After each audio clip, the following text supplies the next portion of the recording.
Thanks for checking in the Pivoting to Web3 podcast. Go to pivotingtoweb3podcast.com to download and listen, or Web3 Game Plan to check out the videos. Thank you. Good morning, good afternoon, good evening. Welcome, welcome, welcome. Welcome to Pivoting to Web3. And today we have Shahar Boyayan. And Shahar has a very interesting background because I have not had anybody like her on the show. She is into consumer behavior. Now, let me tell you a little bit about Shahar. Shahar is a leading expert in the fascinating intersection of consumer behavior and artificial intelligence. With her finger on the pulse of emerging technologies and their impact on commerce, Shahar offers valuable insights into the future of consumer trends and business strategies. She is the author of the report AI Driven Consumer Trends and Business Applications, Navigating the Near Future of Commerce and 8 Laws of Irresistibility.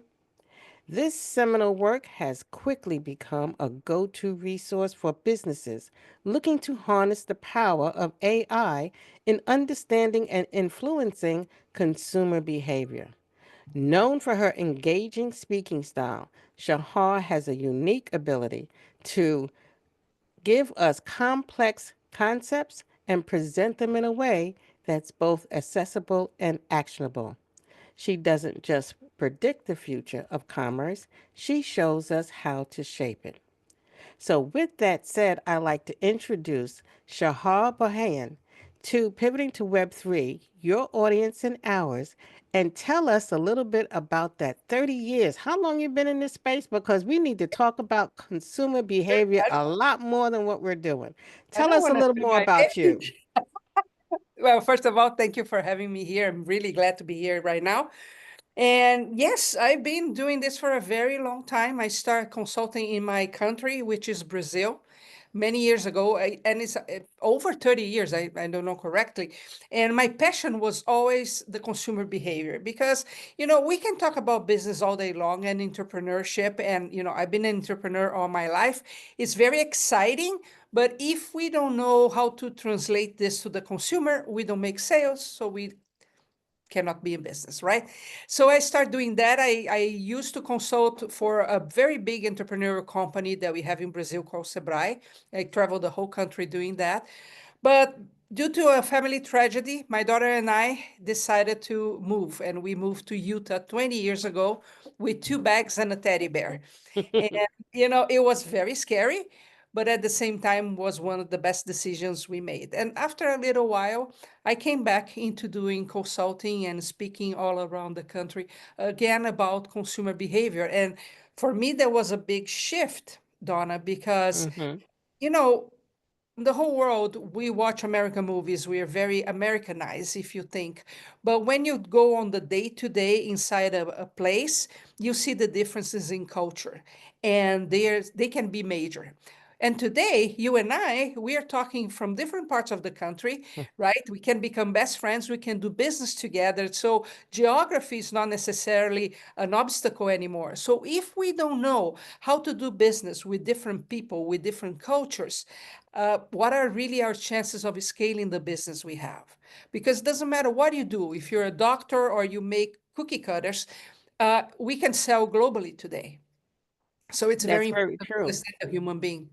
So in that respect and all the connectivity that we have today, and geography is no longer a barrier. When you look at AI and consumer behavior, what is the main thing that really stands out when you assess this whole intersection? How are consumers really feeling about this whole artificial intelligence? Can you share with some insight, maybe on not just the business aspect, but just overall? Or do you see a difference in cultures, even, or where people are located? I really think this is fascinating. And believe me, I'm not so interested in the AI part of it, but in the scope of the change that we are experiencing right now. AI is nothing new. We know it's been around for a while, but now is the time where the consumer is not only getting to know about it, adopting and using it every day, but in a very short period of time, we are going to see AI as an extension of ourselves. Even though some of us might still be thinking, I don't know if this is cool, I don't know if it's cautious, if it's going to cause some issues, but it doesn't matter. We are already introducing this on a day-to-day, like with our smart watches, smart glasses, smart Hmm. devices around the house. Now, what I think is really fascinating, Donna, is the scope of this change. What we are going to see in the next 2 years, I'm not talking 10 years from now, this year and next year, are huge changes in the way we work, in the way we consume. It is the first time in history that we have 5 generations in the workforce, Oh. 5 different generations. Imagine how amazing this can be if we keep our social side on things, right? And keep Mm-hmm. exchanging conversations, 5 generations. And at the same time, for such a big change as we are seeing right now, is one of the first times we are alive experiencing this huge change because it's not going to go back and it's going to transform us as human beings and how we operate, how we spend our time, a lot of things, even the time we sleep or not, may change because of what AI is capable of doing in our day-to-day lives. So for me, that's the fascinating part, the scope of the change, the fact that, we're here all experiencing this and being from different generations, we can cross so many experiences and knowledge that is it's really cool. Is there any way that you can paint a picture for us on either the different experiences or the reactions that you have noticed or been able to identify as trends from the consumer, either from a generational standpoint or a cultural standpoint? What differences have you seen and what comparisons can you share? So, for example, one of the things we are seeing, and this is very true for America, I know you have an audience all around the world, but it's very true to us. And we first had the pandemic, which happened all around, and we learned how to be inside the home, right? And we Hmm. were already, especially the baby boomers, we were already adapting our homes to our needs because we are spending more time there. Right. Well, for a while, we thought we were forced to be inside the home. But after we came out, we said, okay, the home is actually my safe space, right? And being and living in the unknown like we do in America, with all the bad side of it, like mass shootings, and then we have aliens and we have drones flying out on our house. Every day is a different thing to bring fear. Hmm. The home is becoming really a sacred space. But now, what is the big change here? Well, I am adapting this home now with AI. So it caters to myself during the whole day, right? So it's the music that I want, it's the temperature that I want, it's the exact light when I clap my hands, right? And I'm adapting and I'm going to do a lot more next year. We are going to see, I believe it's still in January, the first humanoid robots that will be sold to houses, not an American product, but it's going to be sold to houses all around the world. We might have now somebody to cook, which for me would be a blessing because the kitchen is not my favorite place. It may be cleaning the house and other things. Like my daughter love her vacuum that is a robot and is intelligent, right? So we are just catering the house with AI to be exactly what we want. Let's talk about the downside of that. Well, if I have my environment and I spend most of my day inside that environment and everything is according to what pleases me, am I going to keep developing a critical thinking? Will I be able to have difficult conversations? Will I keep the social side of things? And we are seeing a huge decrease into that. We are isolating ourselves more and more. In fact, right now, 1 in 5 Americans feel extremely lonely. And 1 in 3 Americans can say they think they have a true friend. You know why? Because creating uh, a friendship requires different things, requires proximity, which we are isolating ourselves. We don't go to the bars, drink a beer like we used to. Hmm. It requires timing. We have to be on the same schedule in order to get together, right? And the energy that you put into that. So, are we going to take those things away? Because AI is here to please me. Can I really have difficult conversations? Now, Donna, you and I, we are from a generation that we can have that. The younger we get, like Gen Zers, they have a very difficult time with confrontations of any type. And this isolation is making that worse. So AI is an amazing thing, but we need to be aware of the limits that I need to put into that.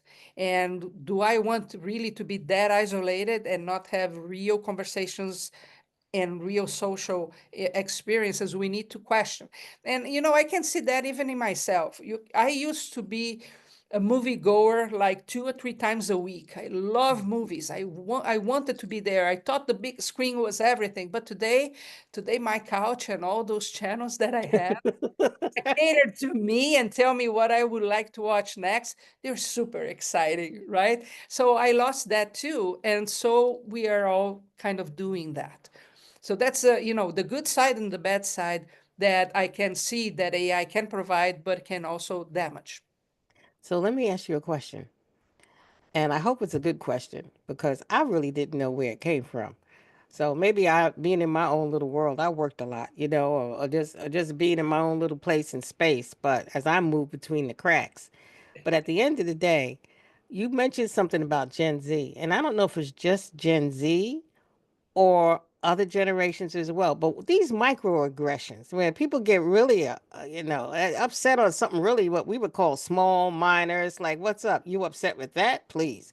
But at the end of the day, how do you feel that behavior really developed? Is it due to the isolation or people being in their homes and the comfort of their homes, or is there more to that piece? I'm really kind of curious about where the I heck did all think these this, little microaggressions that people talk about? I didn't have yeah, kids in school. Like everybody's a little getting offended, and for those of us that been around and been through it all and back, yeah.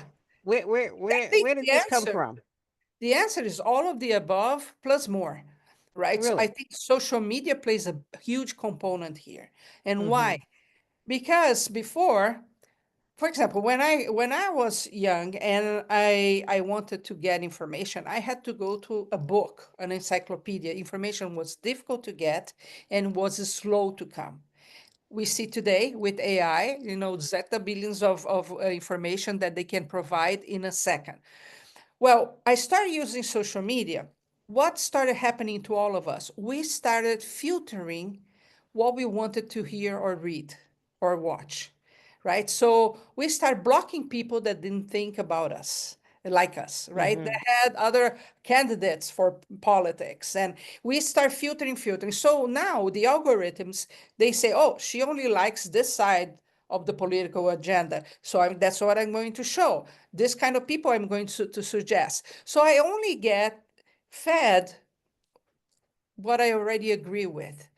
Naturally, over the years, I think everything that is different than me is bad, right? Mm. Because you can block anybody in seconds. It doesn't matter if you use social media, WhatsApp, you can block anybody that disagrees with you. Well, what does this cause?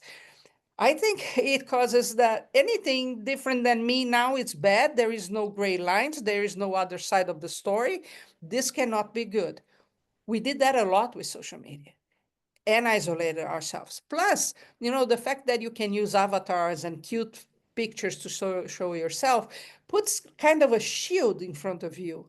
And you think you can say and act however you want. You don't have to Mm. respect social norms anymore, right? Whatever comes here goes out here without any filters. That is not good. But you know what, Donna? AI now is going to make it even worse. For How so? example, Meta just announced that they are going to start releasing AI friends on Facebook and Instagram. So now I can have my dream friend, right? The friend that agrees with everything that I say, that wants to do everything that I want to do. It's going to be very exciting to carry on a conversation, but it's not a real person. And again, it's going to cater to everything that I want. Just like little 3-year-old girls, I only get what I want, or I'm going to have a tantrum here, right? How good is that? It may, and the worst part of it, from my perspective, is that it's totally going to take the social out. Because why do we use social media?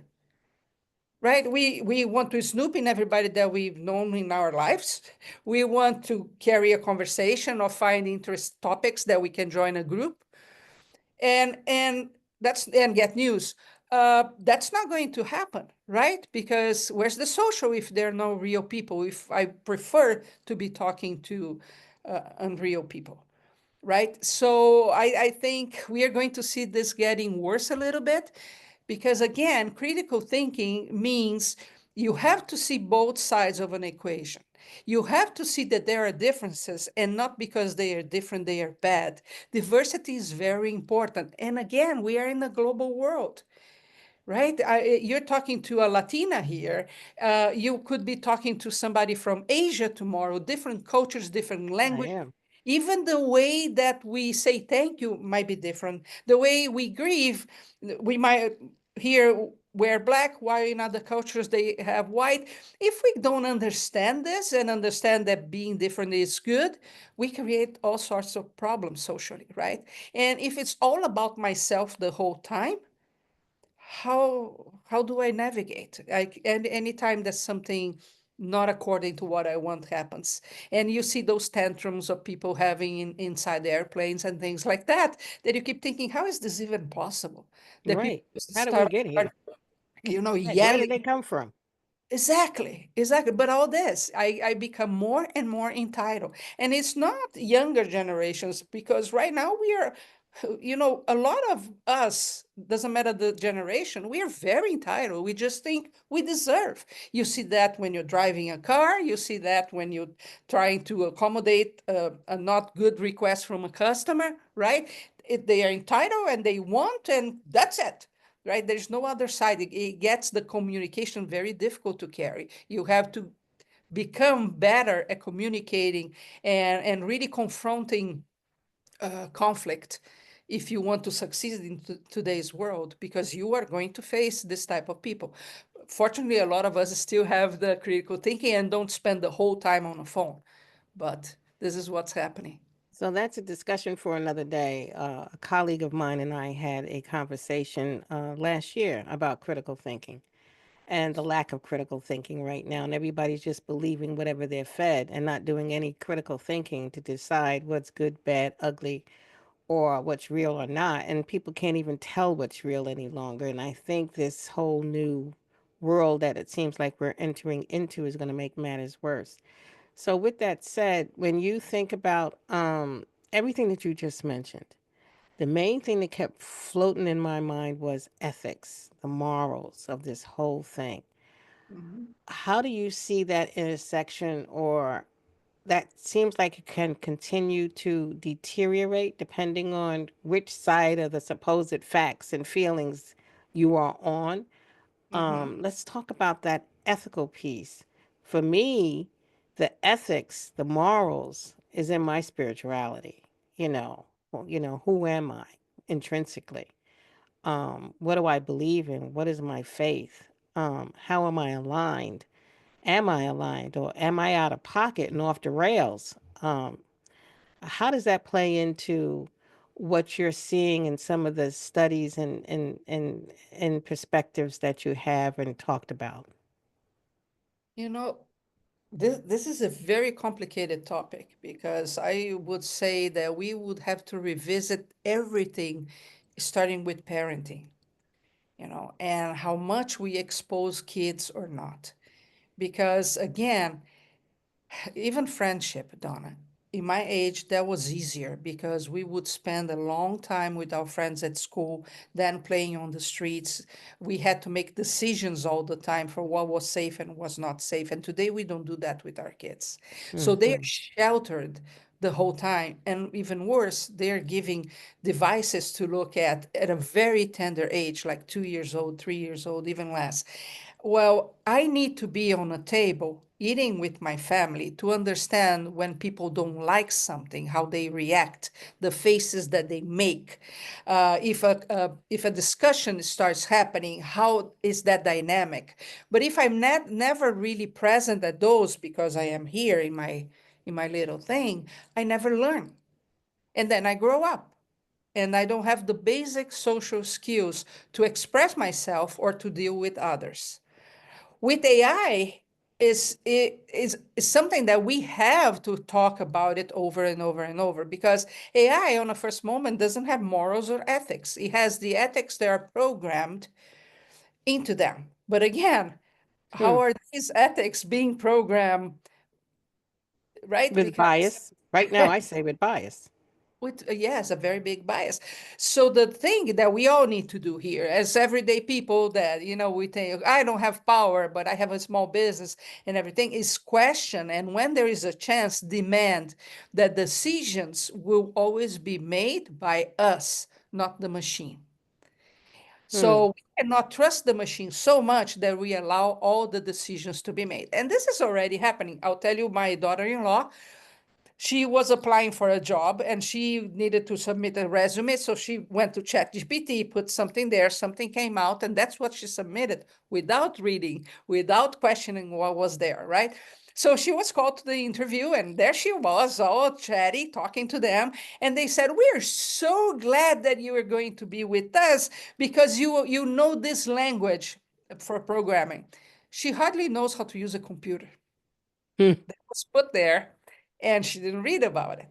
So, well, she was able to tell them what happened and, she got the job and everything. But the problem is this behavior is becoming typical. And that's what I need to be careful. I cannot just say, write this for me, be a content for a blog post or for a podcast and not even proofread that.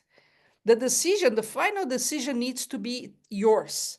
And that's with everything. You're going to get a humanoid bot next year because it's going to be cool and you want to show your neighbors and you want to show your neighbors you can afford, but you have to question, am I going to allow this device made by a private company to be recording everything that happens in my life, to hear everything that happens? Where are the limits here? Because that data is going to be uploaded somewhere and used somehow.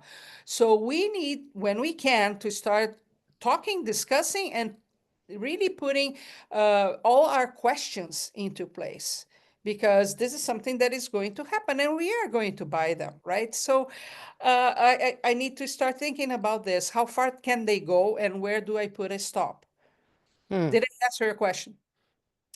It answered my question. To me, it seems like at the end of the day, we have a lot of work to do.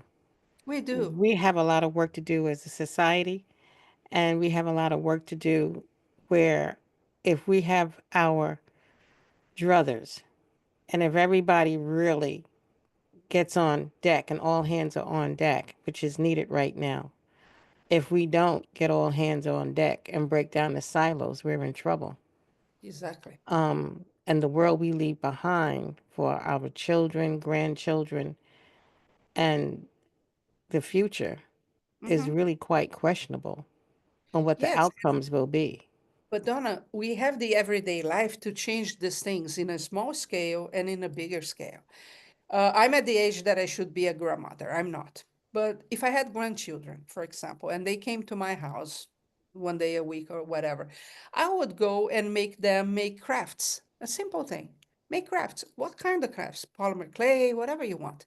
Why? Hmm. Would be asking. To exercise creativity? Yes, but not only that.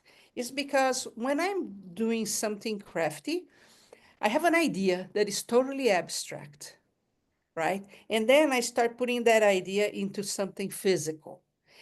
That causes anxiety, doubts. At the beginning of anything, especially clay, it's ugly. It's not going to get what I want. I'm not good at this. I don't know how to deal with this. And then it starts getting better until I have a cute little bunny that I can play with. What is this doing? It is teaching a small child how to deal first abstract to physical because they are on the abstract a lot, right? Second, they are dealing with difficult emotions. They get frustrated. They think they're not going to be able to make the money. They think whoever's making beside them is doing a better job. All the things that are normal and human. But they are learning how to deal with that just by playing with dough. How hard or expensive it is to have kids around us playing with dough. Not at all. But Mm-hmm. we're teaching that child how to deal with difficult emotions. It's a simple thing, Right. right? Uh, so now we need to translate this in larger scales. If you're a teacher, if you go to church, exercise that other side of let's go critical thinking and let's do some detox from technology every now and then because it is a healthy thing to do.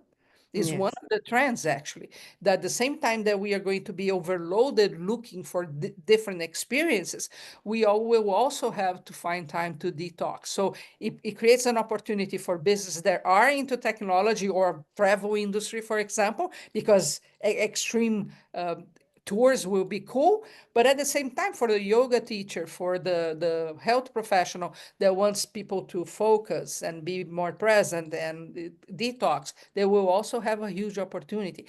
So, with everything, there is a good side and a bad side, but from both sides, there are opportunities for business owners. So the business owners today, they're listening. What do they need to be doing? What actions do they need to be making right now in order to improve their outcomes, their scales, their scaling, they're looking at transactions, they're engaging their customers, they're in social media, they're doing everything they can do to have successful businesses. What do you suggest at this point in time in this day with the technology that's out there with AI? What's available is already amazing if we think about small business owners. I think the first thing is really get comfortable and start aggressively using AI tools out there because you are in the tech world as well. This is not news to anybody, but it is for the everyday person because they are doing their craft, what they're good at. And I talk to business owners every day that tell me, "Oh, I opened an account on ChatGPT, but I've never used it." There are tons of us out there, right? So we need to start using and getting comfortable with those tools because, like I said, the change is in the next 2 years. And if you don't adapt, you're going to be left behind. In the business, what can I do? Well, the first thing you should be doing is automating your business as much as possible. And really, Don, I can give you my example. I have a production company. We make art courses, right, for 9 years now. Last year, I had 16 employees. This year, I have three. All the others are AI. Why? Because it's a business, it's about productivity, it's about profit, and it's about providing a better experience to my consumer. And that's exactly what AI can do. The AI answers my phone when I'm sleeping, talks to my customers like they don't notice many times it's an AI. It's amazing how it has improved. Uh, the content that I need to provide to social media, because yes, as business owners, our budgets are limited to be doing advertising, right?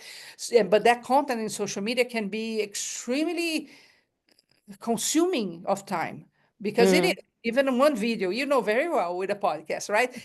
Things don't render the right time. Well, AI can take care of that, the content, the videos, the images.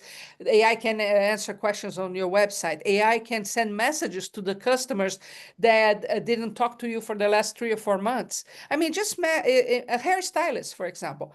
I cut my hair exactly every 3 weeks. That's why Mm-hmm. it's perfect mess that you see here. Mm-hmm. Why Mm-hmm. I don't get a text every 3 weeks saying, "Hey, Shahar, your hair must be long right now. Schedule right now an appointment to come and cut." Why do I have to remember and call the guy? And Mm-hmm. let's make them work less as well, the customer. So there are many things, and it's not an investment that would scare any business owner. It's really $200 a month, maybe, to start having all that. So not a big deal. But what happens then? You automate everything, you provide a better experience, and you spend your time scaling, thinking about what's next for you as a business. And not just doing the day-to-day activities. If you think about firefighters, Mm-hmm. what's the percentage of time they spend putting fire out? Of their time? Oh, I'd have to probably say maybe 20%, 10%. 20%. Okay, you're playing safe. They actually spend 2% of their time putting fire out. The 98% of their time, they do testing how to prevent it. Mm-hmm. And we, especially the very small entrepreneur, we get in the mode of putting fire out. We go to the restaurant, to the salon, to whatever it is, like, let's see what problems I can solve today because I'm a problem solver. We expect the fire and we spend our time putting out those fires while it should be the opposite, right? We prevent all the problems that we can have and then provide solutions to that. If you think just not answering the phone call, you're cutting your hair. My hairdresser used to be like that. So she's cutting my hair, the phone rings. What does she do? She stops cutting my hair and go answer the phone. Me, the client, I'm thinking, I need to get out of here because I have Right. work to do. And it's the third time she did that today. Frustration is setting in. Her, she answers the phone and the person asks, are you open today? So a stupid phone call, right? So she didn't acquire a new client by answering the phone and she's losing one. Wouldn't it be better to let the AI say, yes, we are open today. Would you like to book an appointment? Book that appointment and she can do what she does best, not having to. Exactly. If she doesn't answer the phone because she doesn't want to set frustration with the customer, let's suppose Mm-hmm. that. Well, let's say the average person in the salon spends $100 a day and she misses one phone call a day. And we all, as business owners, I'm looking at the eyes of all your audience. I know you all do that. How much is that at the end of the year? That's for $100 ticket. But what about if you're a consultant and your ticket is $500? What do you if you sell high-end uh, courses, for example, and your ticket is 1,000, 2,000, 10,000, and you miss one a day? How much money have you left on the table Right. because of a phone Exactly. that the So let's AI would cost pennies for you to do, wouldn't complain, wouldn't miss a call, wouldn't miss a day of work, and it doesn't care about holidays? So the integration of AI and customer interactions and all the predictive personalization that's taking place, it sounds like that's more of a benefit than a hindrance in Mhm. improving the quality of your service to your customers and your outcomes of success for your business. So when you're looking at going into the future, not only for your businesses, what do you recommend to the audience right now that they really need to make some actions after listening to this podcast and listening to you? Well, I would download my report because that gives you the 8 trends. One of them is hyper personalization. We are already starting to demand that from businesses. And you might be thinking, but how am I going to do that in my business? And there is a way. Businesses are not that different if you think. So you can hyper personalize the experience with your customers in whatever you do. Start seeing, okay, what is the number one complaint I get? Because we all get complaints from Mm-hmm. customers, right? Mm-hmm. There are always 5 questions that they always ask. And there are always those 3 complaints that they always come with, right? Well, how can you solve that with AI? And I hope you come to me and talk to me about that. But if you don't, you go to ChatGPT, for example, and ask what AI could solve that issue, because there is one out there for So you. can the audience go on Pivoting the Web3 podcast? Can you provide us a link? Yes, Um, so as we pull together your personalized page on the podcast, we'll also have the link for your report. And yes. and this way, we can have direct access. And what's the other way to get in contact with you? Is that LinkedIn? Let's have a link on your page because you're going to have your page, your video, your YouTube, all your links, your social links, and we can put the report link on there as well, your website. And Yeah. then what else would you like to share at this point? Or how do they actually reach out to you?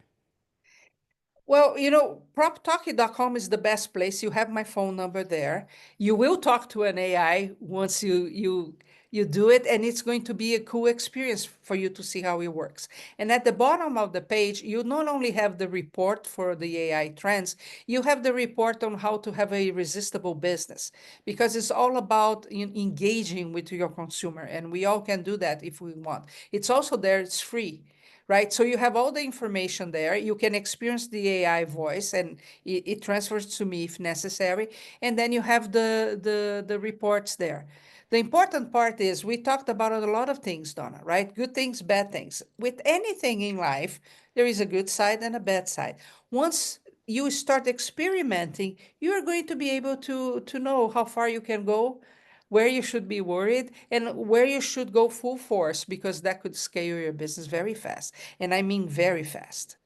So, with your report, tell us while you are here, what are the 5 trends? What's the tell us about the report? What's in the report? What are the trends? The for the AI or for the irresistible?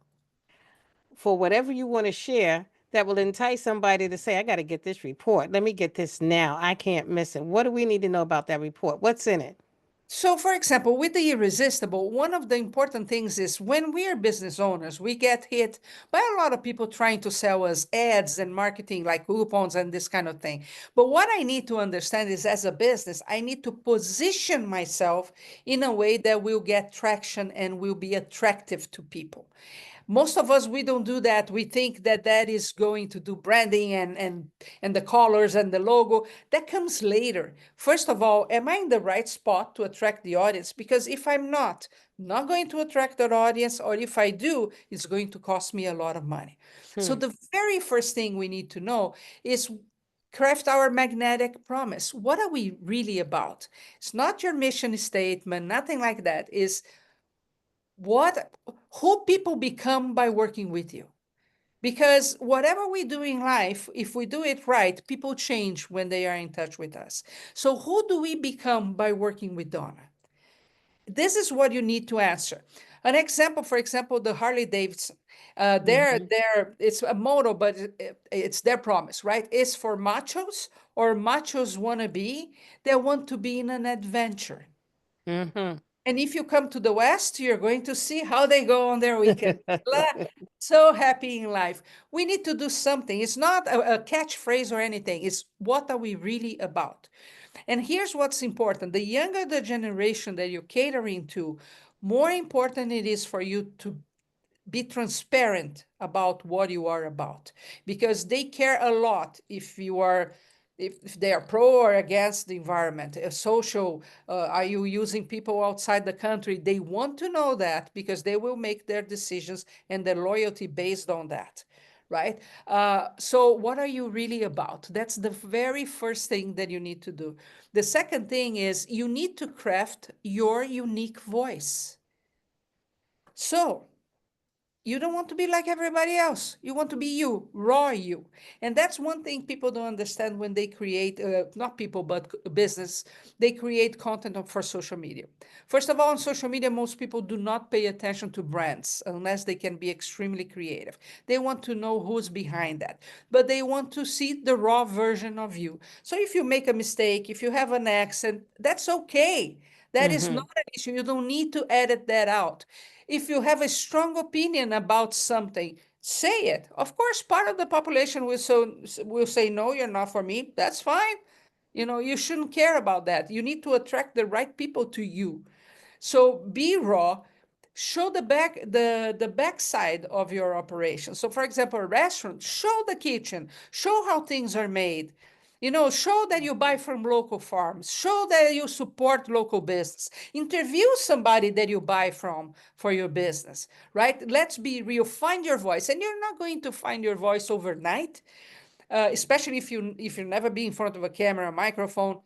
It takes some doing it, but just do Mm-hmm. it. Do some very bad ones, put it out there, let people complain about it. Part of what they do is complain about how you're not perfect. Who cares?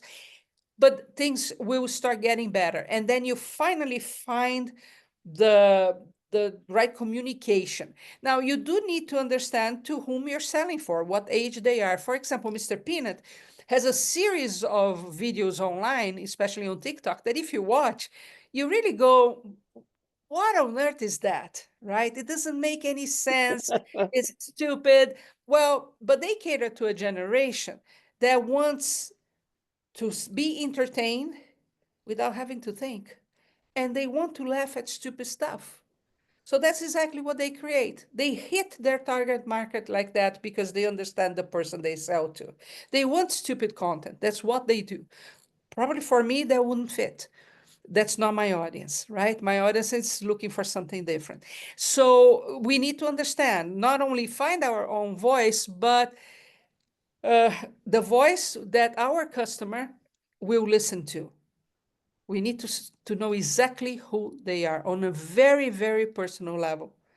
We do an exercise sometimes that talk, I mean, it's funny to do it because the business owner starts getting like Mm-hmm. little annoyed. Because why do I need to know that? It's because we are Right. always looking for what the consumer wants the most and fears the most, because those will be our marketing tools.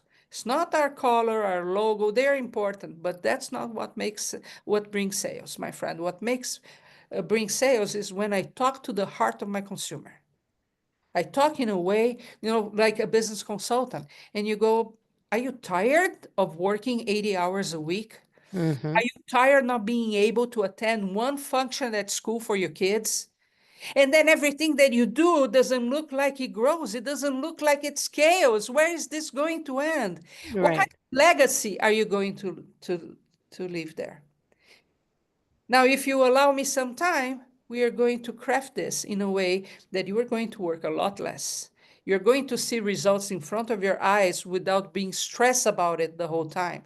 And most of all, you are going to have time to enjoy your family.